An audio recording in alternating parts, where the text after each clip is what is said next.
who's in control of what you do? This sounds like a simple question, but the facts might surprise you. Almost every action that you take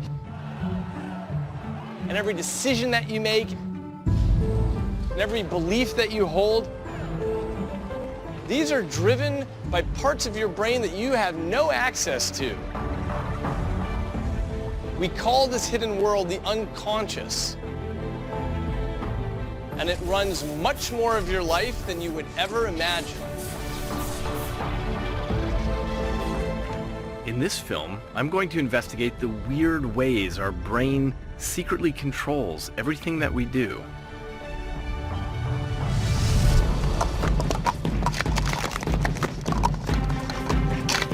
God, that was amazing. How without our awareness, the brain controls the complex machinery of the body and makes decisions without our awareness. This is the story of everything the brain does that remains hidden from us. It is the story of who's really in control.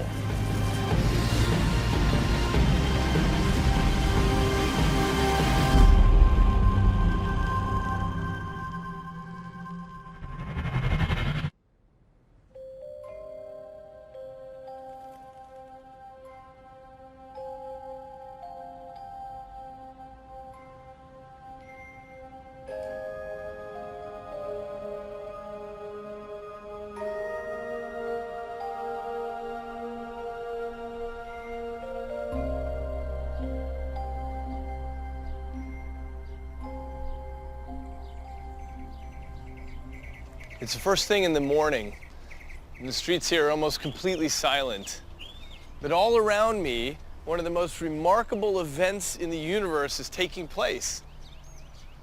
In all of these houses, one by one, human consciousness is flickering to life. One of the most complex objects in the known universe is becoming aware that it exists.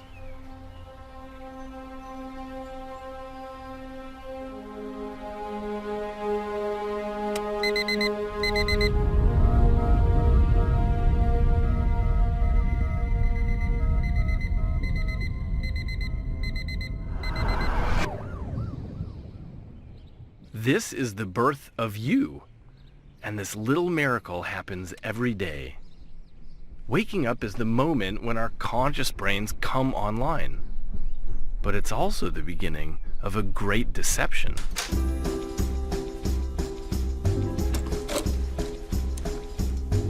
It feels like you are in charge of all the decisions you're about to make.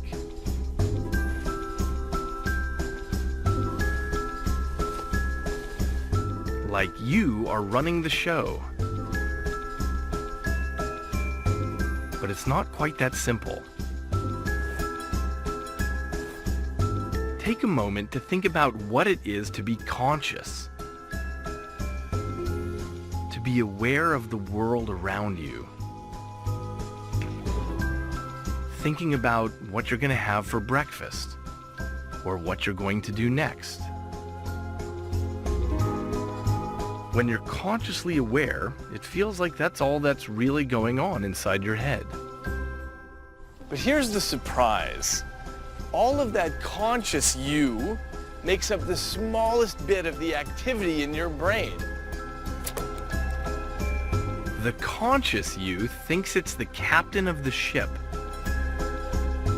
But in truth, it's nothing more than a stowaway.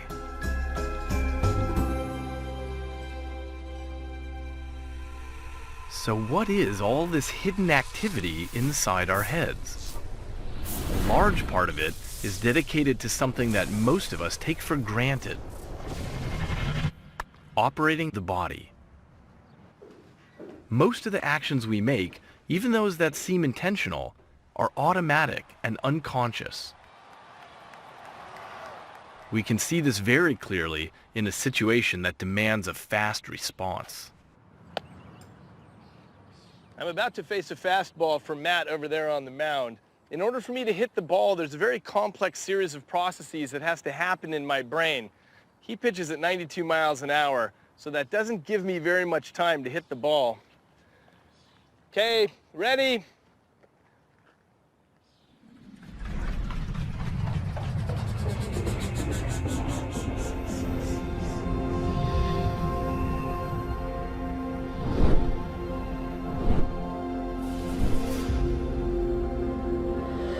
The ball leaves the mound and starts on its way to the home plate.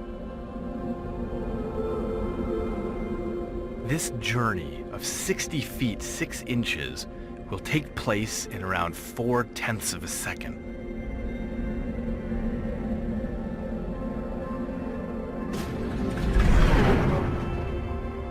And in that time, there's a huge amount for my brain to do.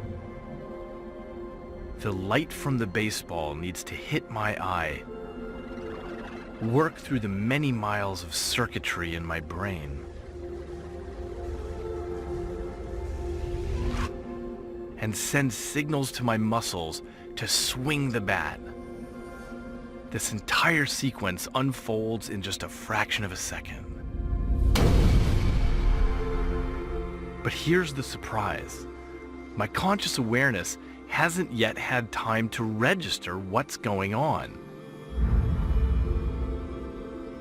I strike the ball without thinking and only become aware of what's happened after the event.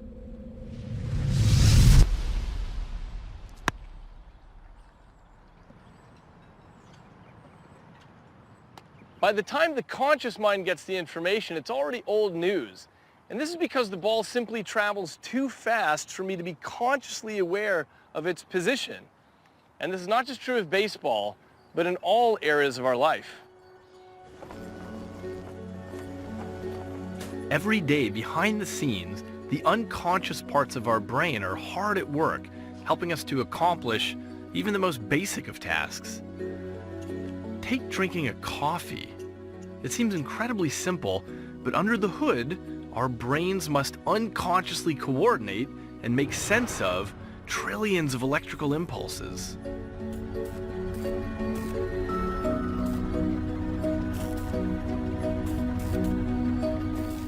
As I touch the cup, my nerves transmit reams of information to the brain, and that helps me to estimate its weight, its position in space, its temperature. My ability to control the cup relies on electrical impulses going back and forth from my hands and muscles to my brain and back again.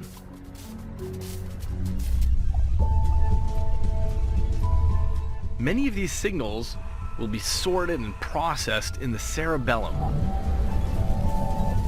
Here, specialized neurons with up to 200,000 connections each help calculate the millions of micro adjustments needed to achieve the smooth movement of the body.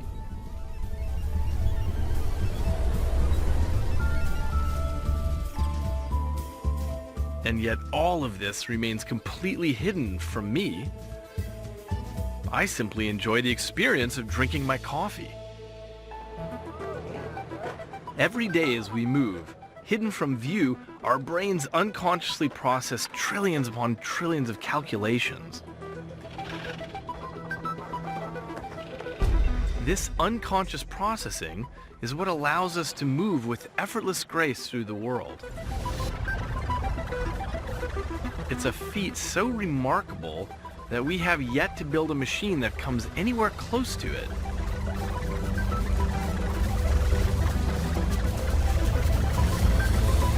In fact, we've only just begun to discover the techniques that the brain uses to make its many calculations. There's so much that our brain does that's hidden from us. We often take for granted what's going on up there. But what would it be like if some of these unconscious skills were taken away from us? It always amazes me that, you sit on a bench somewhere, just watch people walking by, and you're sort of thinking you're doing that so fluidly and so seamlessly, totally unaware, this amazing system that's managing that process for you. At the age of 19, Ian Waterman suffered a rare type of nerve damage. Now every tiny detail of movement requires intense, conscious effort. I lost the ability to manage my body automatically. That system that works in here somewhere that we develop as we stand and tumble and fall as a baby, and we develop as we grow, gone. For most people, this condition prevents any kind of coordinated movement. But over time, Ian has learned to treat his body like a complex puppet. Ian has spent years analyzing movement and working out how to perform each tiny flex and bend that the human body can make. Mustering an incredible mental focus, Ian is now able to put these all together to make himself walk.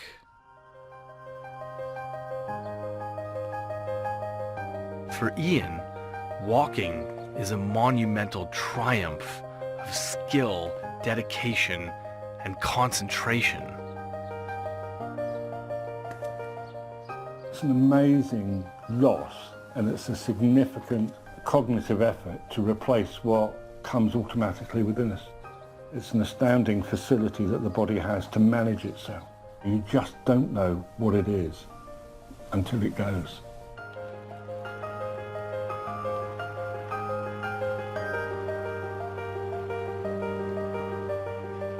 Next time you see a person moving, take a moment to marvel, not just at the beauty of the human body, but at the power of the unconscious brain that's orchestrating it.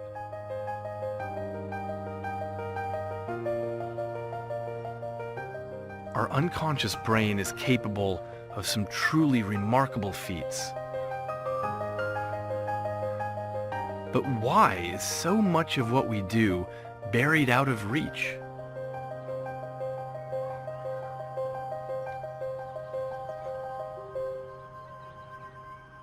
To answer this question, we can take a peek into the mind of a champion.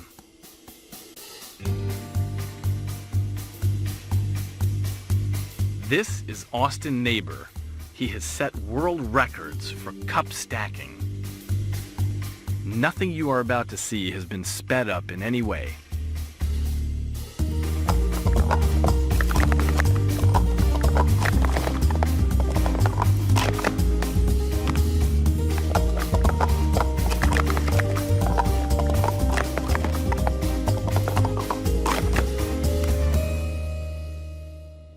Austin, that was terrific. How long have you been practicing this?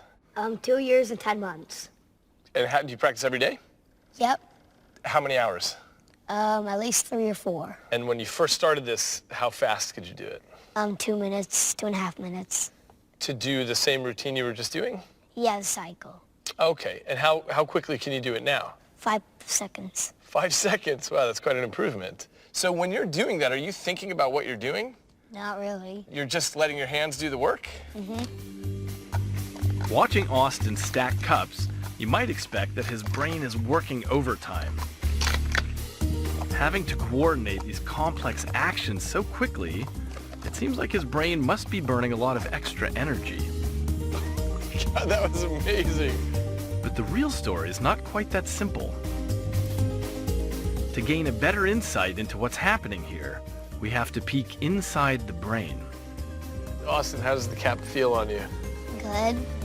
The skull caps we're being fitted with are devices for measuring electroencephalography, or EEG. They read electrical signals from the scalp to reveal clues about the activity going on inside the brain. Conductive gel is injected at various points to help boost the signal. So all the lights on your head are turning green, which is good. There's a good connection there. With both of us rigged up, we now have a window into the electrical world within our brains. So now we're going to race. And we can see how much effort it takes our brains to cup stack. You ready? Set, go.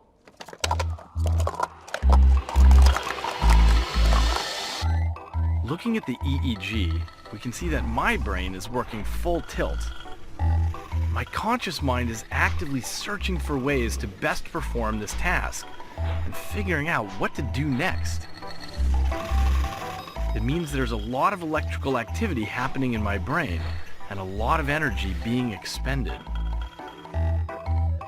In contrast, Austin's brain is serene.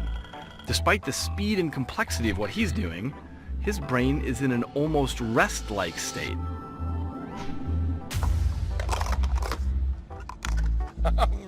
Right there behind you. So how is he able to do this?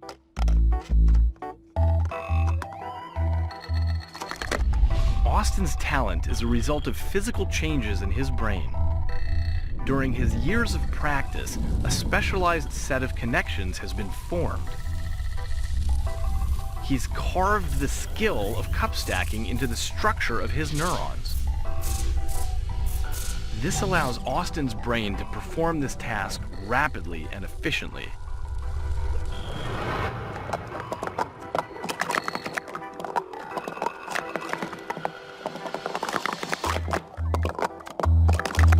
As we learn new skills, they change the structure of our brains. They move from software to become part of the hardware of the mind. It means Austin can even do this blindfolded.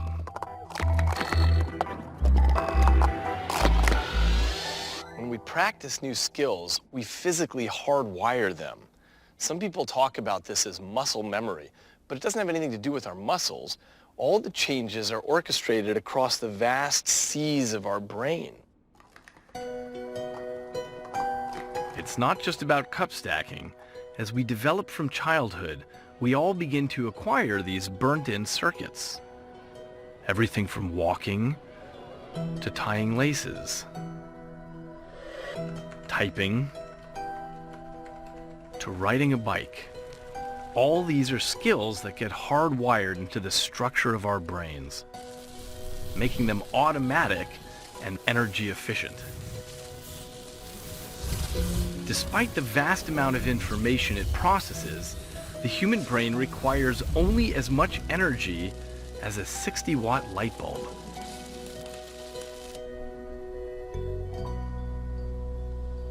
But there's a consequence to hardwiring. These skills become hidden from us. They become unconscious. I don't know how I'm riding this bike. The small corrections of the handlebars, the micro corrections of my balance. And this is the same with all new skills that we learn, whether it's cycling or reading or typing or driving a car or playing the piano. We lose access to the sophisticated programs that we're running. And this can cause some odd effects for our conscious mind.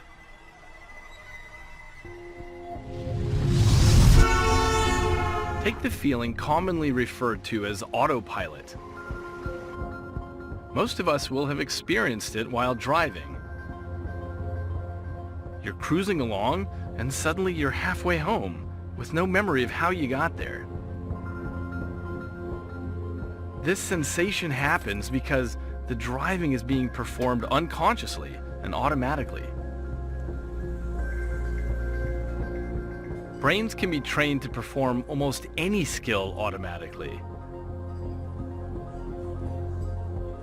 And some of them can seem almost superhuman.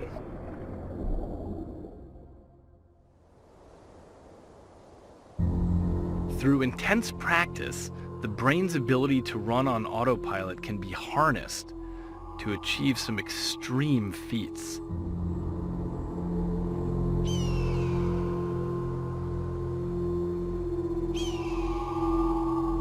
Free solo climbing is climbing without anything but your body. There's no ropes, there's nothing holding you onto the rock but your hands and your feet.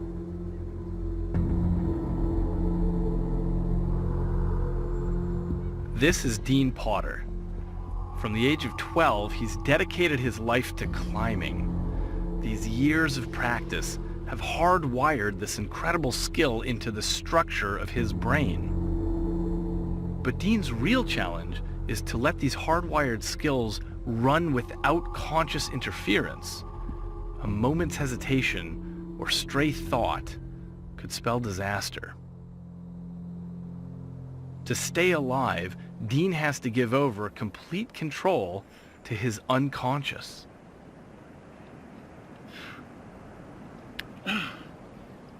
My most pinnacle moments are when I completely go away consciously and I find myself at the top of the rock. It's kind of like blackout.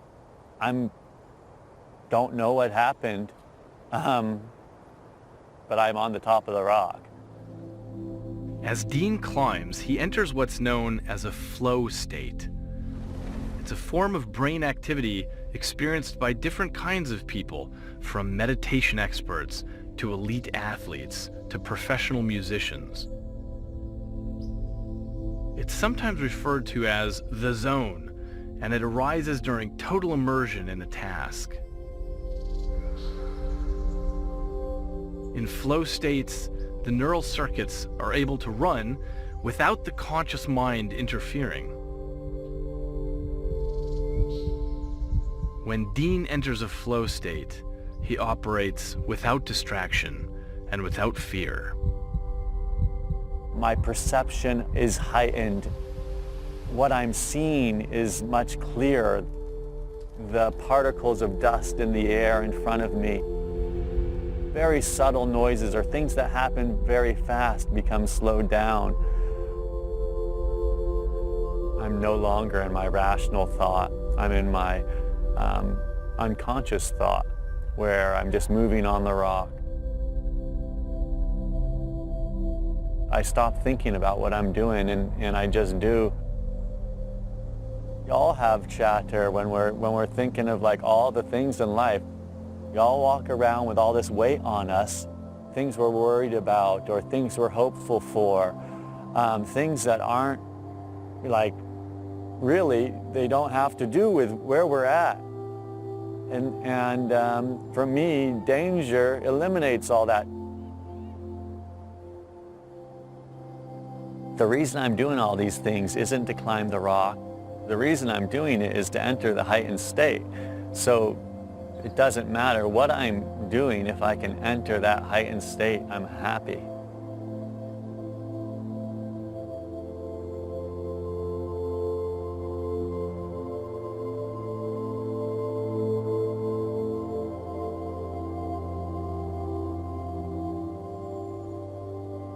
Months after this interview, Dean lost his life in a wingsuit accident in Yosemite National Park, doing what he loved.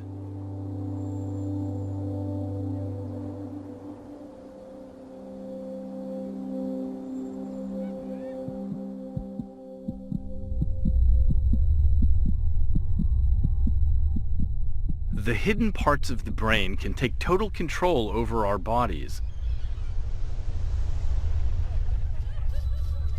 But it's also capable of shaping our lives in more profound ways.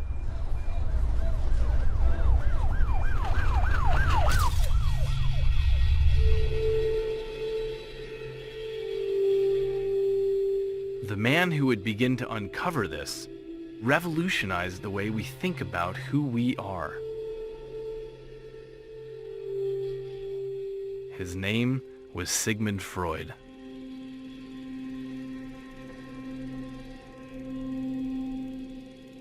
In 1938, Sigmund Freud was fleeing from the Nazis in Austria, and he moved here to this house in London.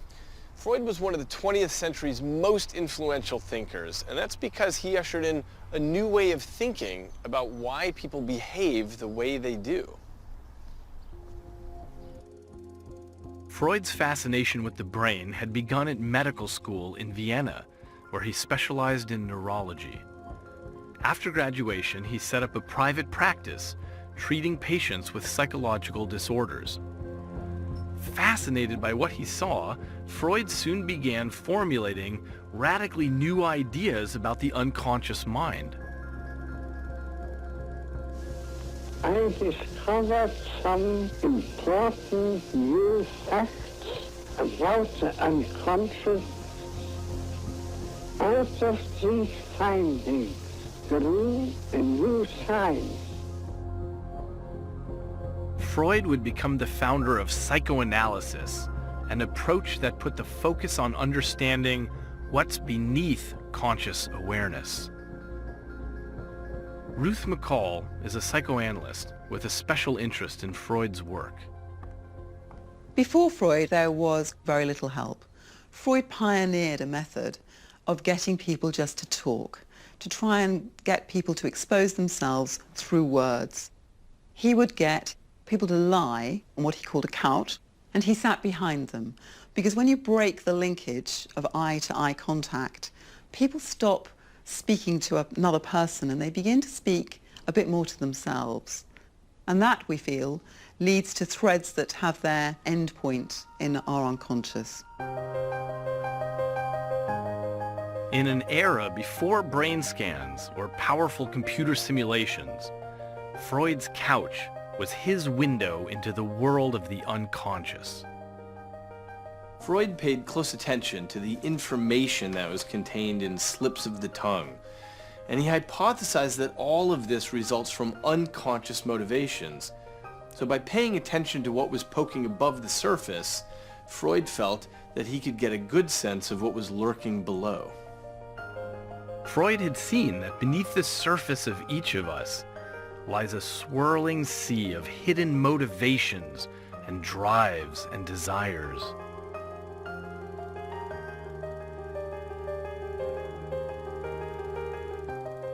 The way we think and feel and act is profoundly influenced by this unconscious.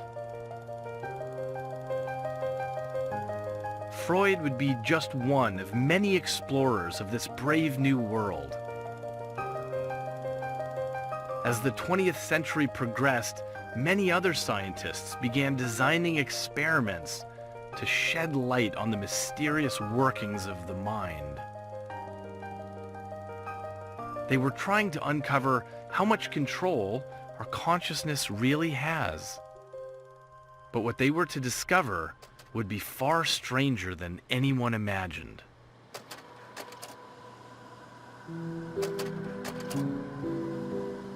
Take an experiment run in the mid-1960s by Eckhart Hess.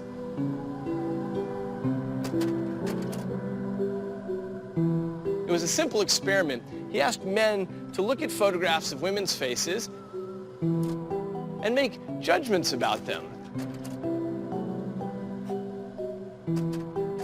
How kind does she look? How selfish or unselfish? How friendly or unfriendly? And how attractive?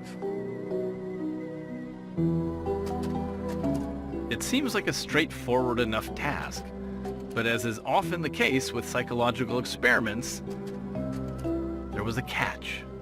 Unbeknownst to the subject, the experiment had been manipulated.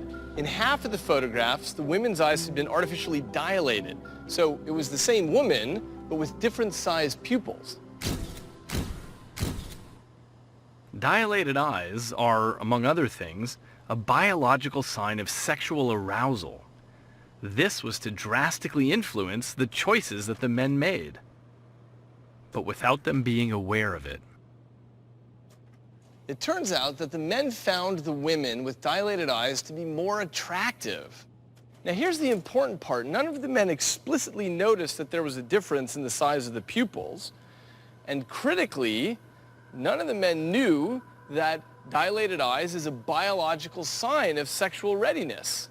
But their brains knew, and what they were doing was running deeply carved evolutionary programs steering their decision-making towards the right sort of mate.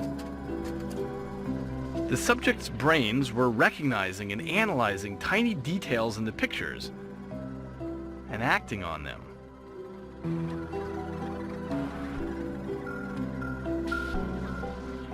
All of this was happening without a flicker of conscious awareness.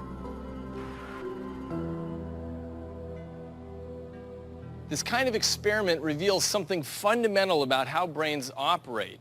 The job of this organ is to gather information from the world and steer your behavior appropriately.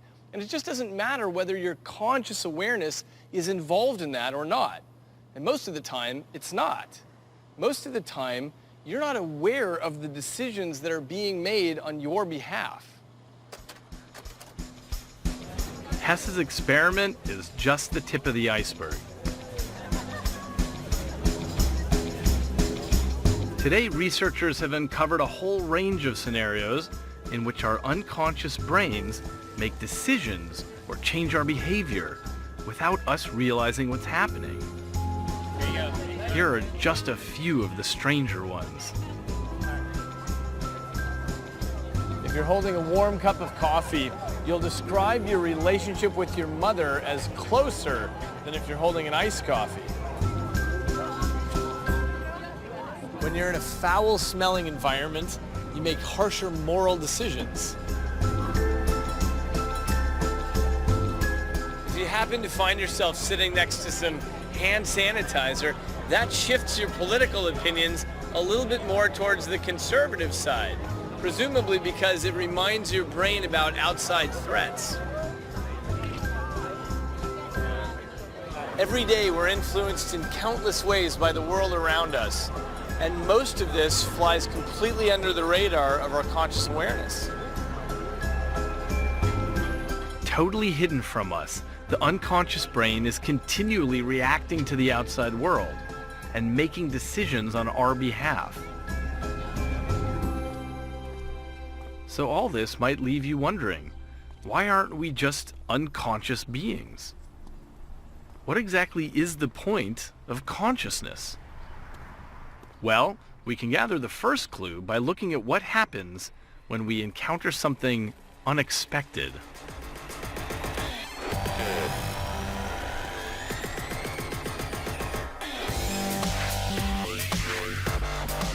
Although most of the time your brain can run on autopilot, when you come across something you weren't expecting,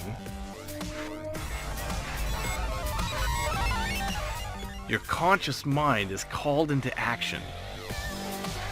It works to figure out if this new thing is a threat or an opportunity.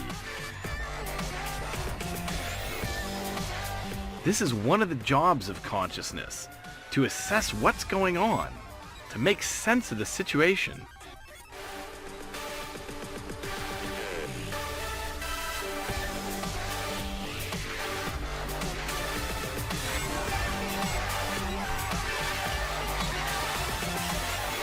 When your expectations are violated, consciousness is summoned up to work out the appropriate reaction. But that's only part of the story. Consciousness isn't just about reacting to unexpected events in the outside world. It also plays a vital role in resolving internal conflict among the brain's many automatic subsystems. To understand the role consciousness plays, I like to imagine the brain as a vast, sprawling organization. One with many thousands of divisions and subdivisions, all collaborating and interacting and competing.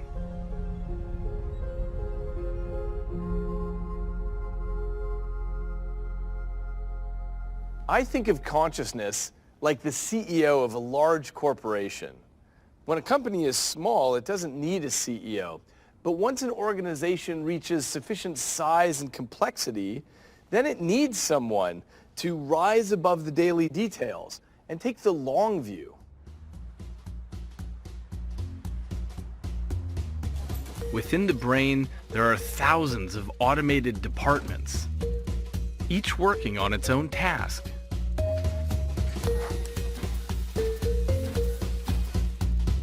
Some departments can overlap and collaborate, but what happens if there's a conflict between them? Say you're hungry, but you're on a diet. Or you feel sleepy, but you have an important deadline. When this happens, it's time for the boss to get a call.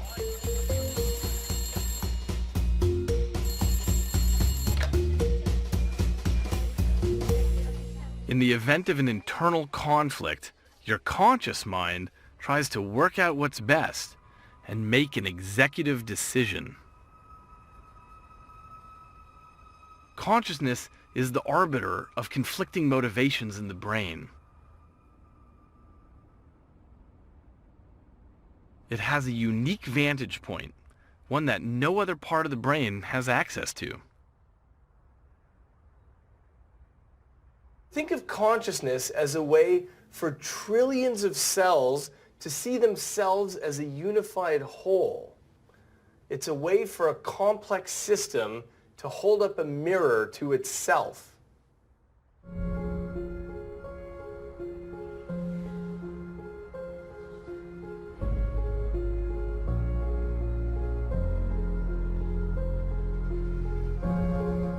Consciousness is one of evolution's greatest creations. It allows the brain to arbitrate the vast workings of the unconscious. It allows the brain to react to unexpected events. And it allows the brain to see itself. In acting as a long-term planner, consciousness has led us to become the most successful species on the planet.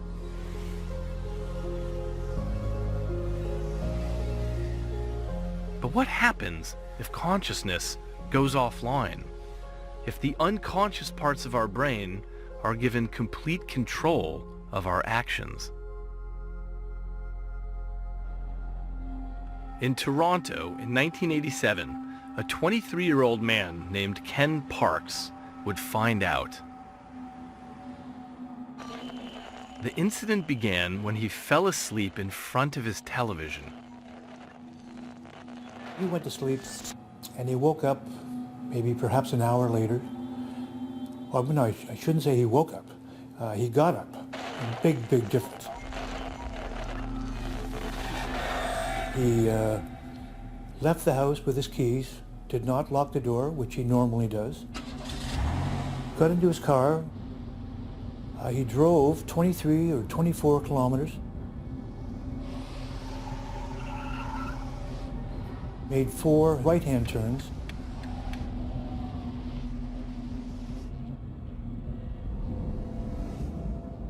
Ended up in his in-laws' driveway.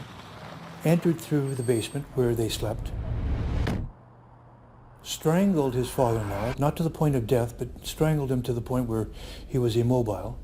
He then went to the kitchen, or found a long knife, and stabbed his mother-in-law 5 or 6 times, and beat her with something, to the point where she fractured her skull. Ken then left their house and drove about a block away to the police station,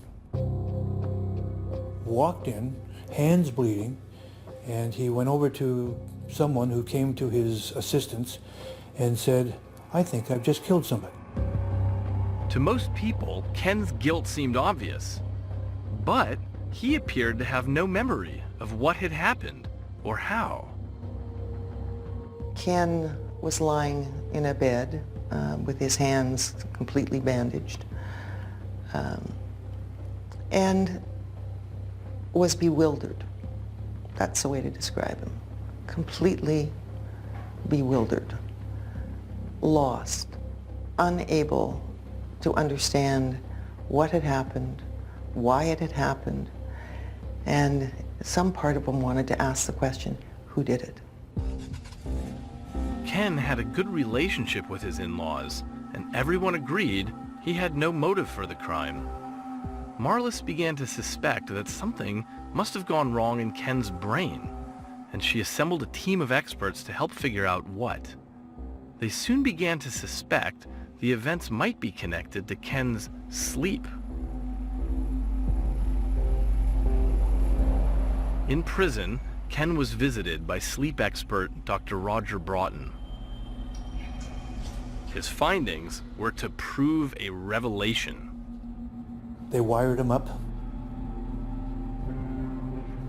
and they watched his sleep pattern for the first night.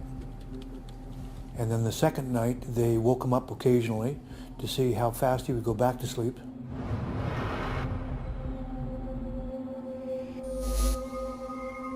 And then they determined that the profile of the sleep pattern was consistent with that of a sleepwalker that could move involuntarily and do specific kinds of actions.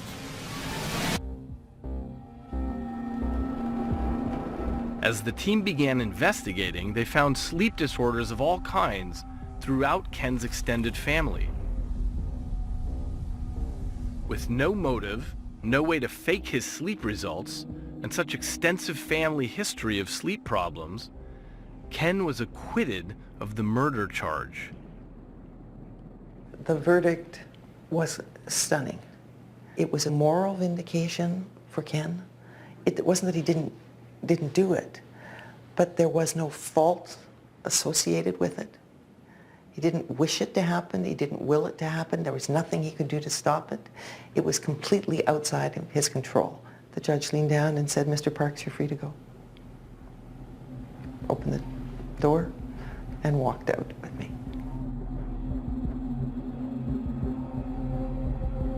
After the trial, Ken was prescribed medication for his sleep disorder, and it was decided that he no longer posed a risk to those around him.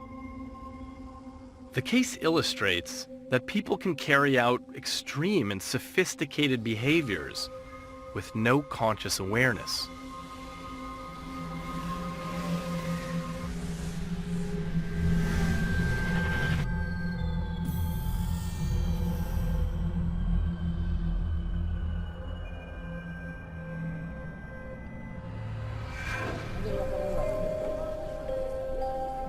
Our unconscious brains steer our behavior.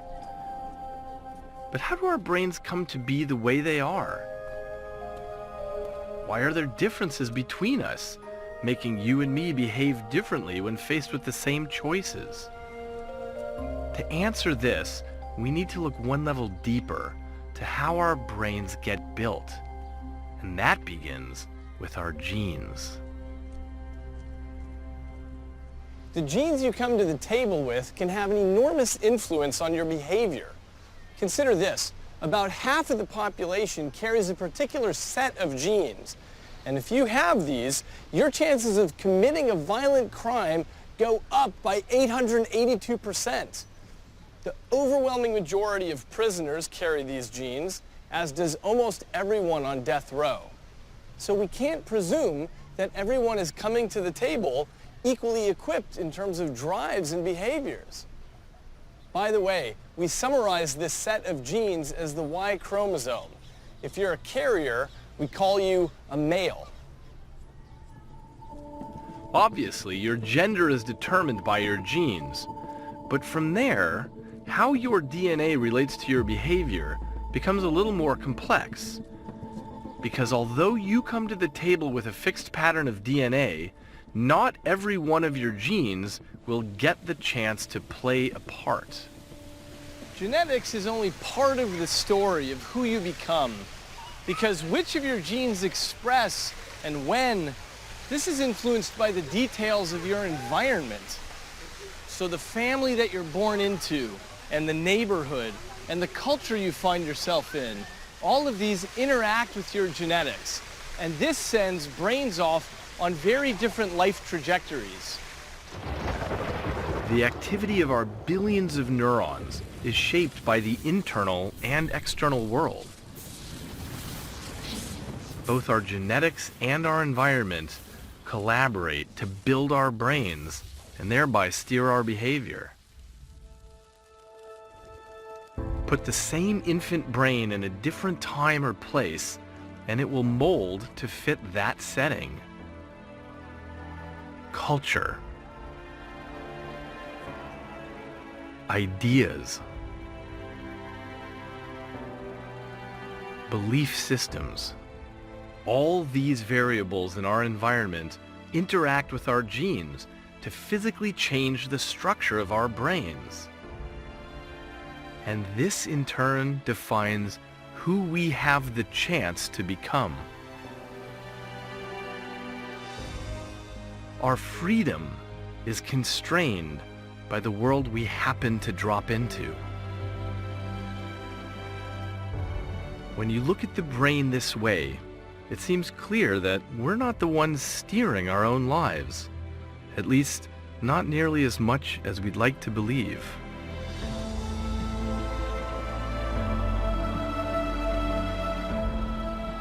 All this might leave you wondering whether the conscious mind is ever truly in control. Are there any decisions that can be made independently of your history? Do you have free will of any kind?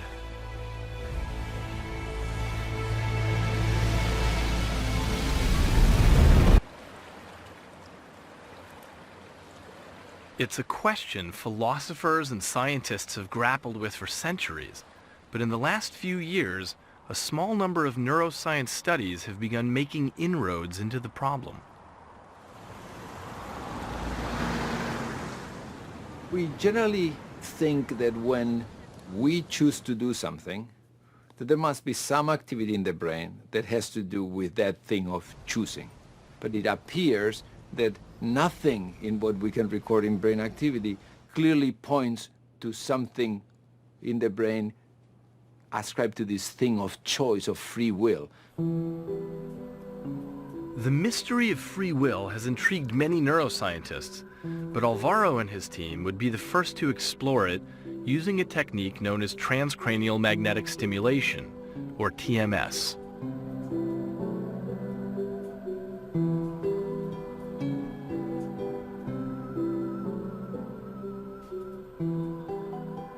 TMS, it's really a way to induce current in a specific target of the cortex of the brain without having to do surgery, without having to open up the skull or the skin.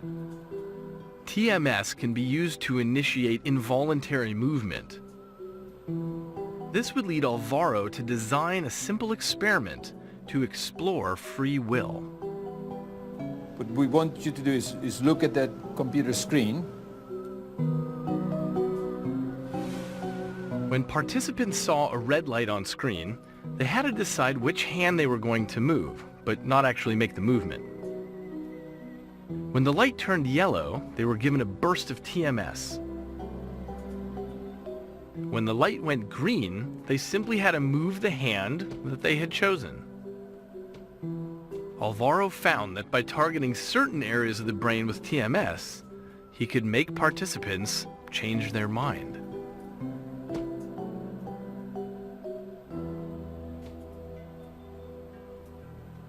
So what happened there?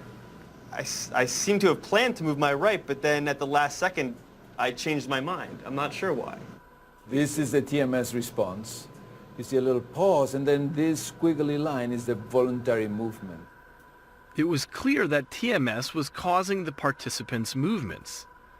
And yet many people remained convinced that they had made choices with their own free will. More often than not, a subject would say, I did that. We would look at the recordings and say, no, you didn't. We said, oh, no, sure, I did. So that was striking because it turned out subjects interpret anything that moved as their own choice, even though it wasn't. Alvaro's experiment reveals how good the conscious mind is at telling itself that a free choice has been made, even when it hasn't.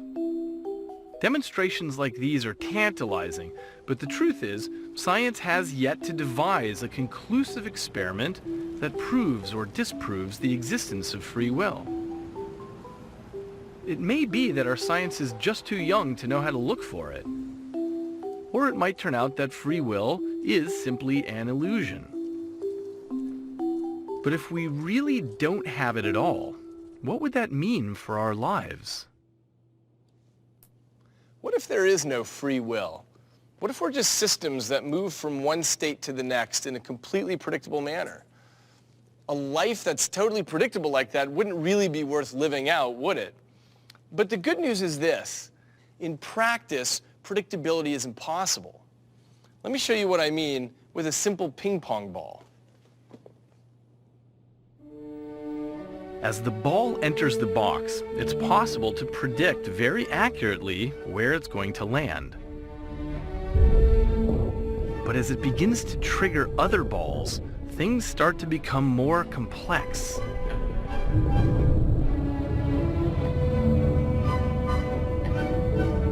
Any error in the initial prediction, no matter how small, becomes magnified as balls collide and bounce off the sides and trigger other balls. Soon it becomes completely impossible to make any kind of prediction about how the balls will end up. The balls have no choice in the direction they move. They have no freedom to do it differently. And yet, the system is completely impossible to predict.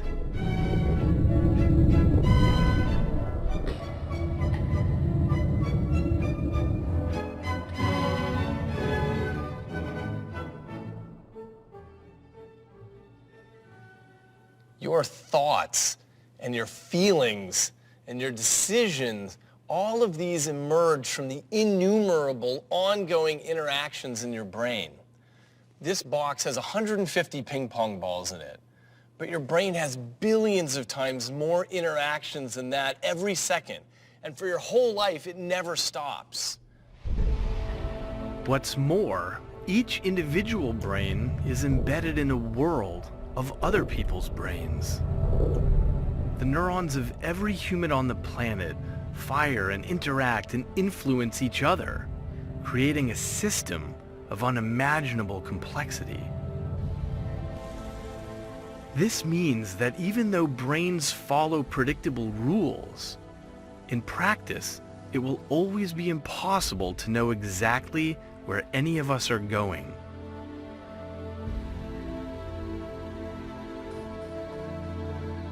Our conscious minds play a much smaller role in our lives than we once imagined.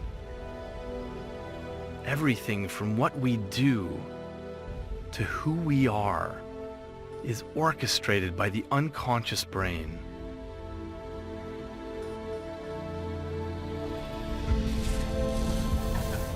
The cosmos turned out to be larger than we had ever imagined from gazing at the night sky. And in the same way, the universe inside our head extends far beyond our conscious experience.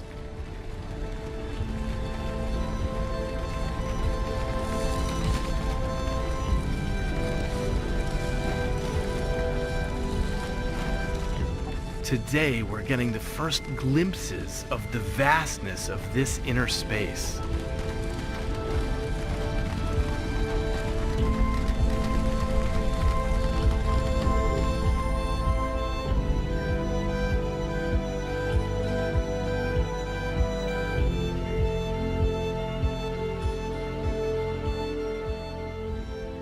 The human brain is nature's perplexing masterpiece.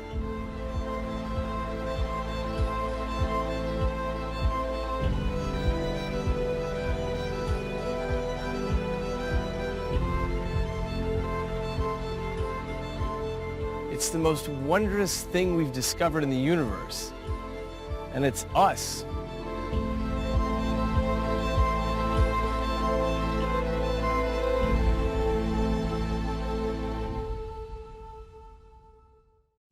Next time on The Brain, I'm going to explore how the brain makes thousands of decisions each day.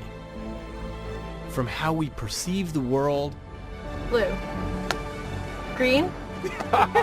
There's so many. Why do you need so many potatoes? That's right.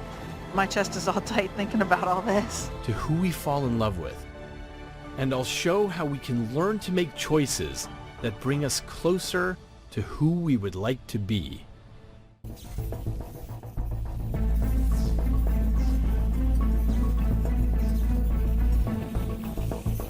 The Brain with David Eagleman is available on DVD. The companion book is also available. To order, visit shoppbs.org or call 1-800-PLAY-PBS.